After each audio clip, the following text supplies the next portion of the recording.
Chapitre 12. Jamais le carnaval n'avait été aussi brillant qu'il fut celui de l'hiver de 1812. Les bals, les fêtes se succédions et semblaient couvrir par le bruit l'expédition la plus formidable qu'un cœur eut et qui s'est préparé en silence. Les départs devinrent si fréquents que l'attention se fixa tout entière sur le nord. La France était heureuse, toutes les ambitions étaient satisfaites, tous les désirs comblés. Une même générale se leva tout à coup. L'empereur ne pouvait l'ignorer. Instruit de l'opinion par ses différentes polices et par la correspondance de plusieurs personnes de tous les partis, il laissa ses lettres secrètes et les priait aussitôt. Il ne faisait jamais ni réponse ni reproche et s'éclairait ainsi sur la vérité si cédait quelquefois la justice de quelques avis. Ce génie entreprenant rejetait les conseils qui semblaient éloignés de son but constant. Il avait seulement de l'Angleterre la grandeur de la France. Son plan était arrêté. Il présentait avec tant d'art et tant de force des raisonnements qui, dans les conseils, revenaient tous les suffrages, mais la France entière, qui ne pouvait entendre demeurer mécontente d'une guerre qu'elle ne voulait pas. L'empereur persistait à le regarder comme le dernier effort peut arriver au repos.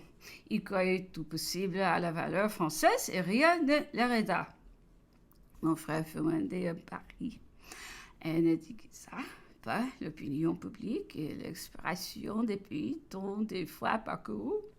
L'empereur ne répondit pas un mot au conseil, seulement il permettait que l'on s'expliquât. Eugène m'en parla avec chagrin, ainsi que du sujet qu'il avait appelé.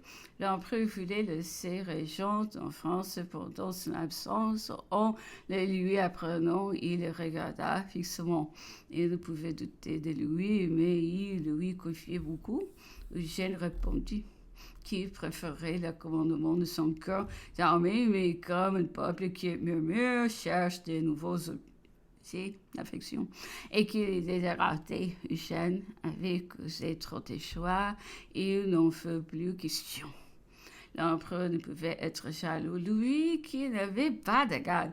Mais l'histoire dans laquelle son esprit lumineux avait si bien su lire, lui avait trop appris à pénétrer les hommes et à s'en méfier. Il avait vu l'ambitieux naître du sujet le plus humble par la popularité.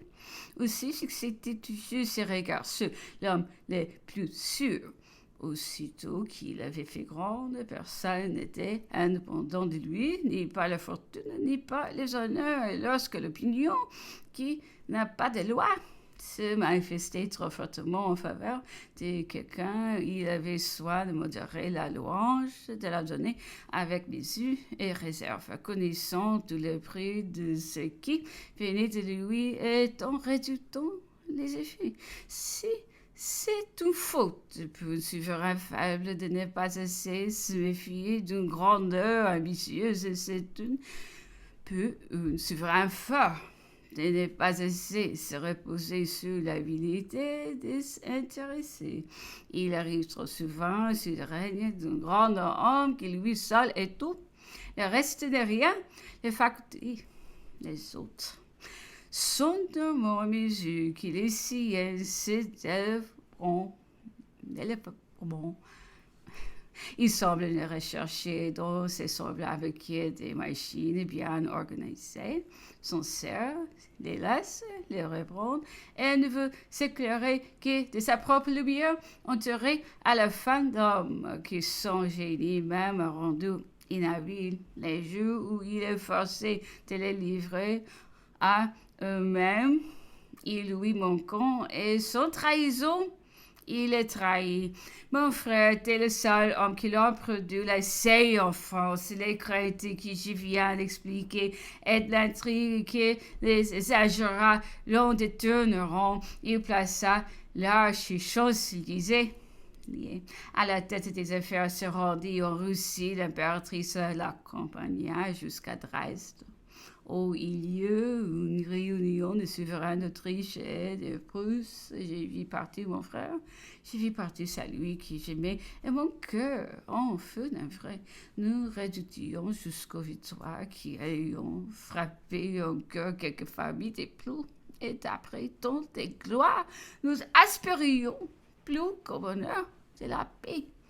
Les soins que nécessitait le jeune âge de mes enfants étaient la seule distraction et ces tristes pensées. Je ne puis m'en séparer et je les emmenais avec moi d'Aix-la-Chapelle. Mon fils aîné y eut une fièvre scarlatine, mes veilles me fatiguent affaibliront le bon effet de son. Celles de spa me remiront un peu. Ma mère était allée à Milan auprès de ma belle-sœur qui y accoucha d'une fille. La reine de Naples gouvernait son royaume pendant l'absence du roi. Alors, avec l'empereur, les autres princesses étaient à différentes eaux. Il me fallut revenir auprès de l'impératrice Marie-Louise, qu'on trouvait trop seule. Avait venu quelquefois me voir à Saint-Lô et s'y plaisait toujours beaucoup. Elle recevait souvent des nouvelles de l'empereur et m'en donnait habituellement. Sa tendresse inquiétude me paraissait sincère et je lui savais gré de partager nos anxiétés. La vie de toutes les femmes était vraiment digne de pitié. La France semblait tout entière roussie. Le vœu, les craintes, les espérances, tout était là. J'ai mis la nation et s'était vue s'y séparer. De cette sœurs et l'éloignement de la guerre ont redoublé la foi qui était plainte contre lui, qui l'avait transporté dans des régions si lointaines. Il dut les pardonner. La douleur mauvais juge des grands desseins, et pourtant elles n'ont été encore qu'au premier murmure. Mais que sommes-nous devenus lorsque la fortune, à ce fin d'être avec nous, semble nous abandonner tout à coup, c'est plus à confondre cruellement les génies et le courage et s'éleva jusqu'au élément contre notre armée. Quel renversement de notre grandeur! Quel apaisement de notre orgueil!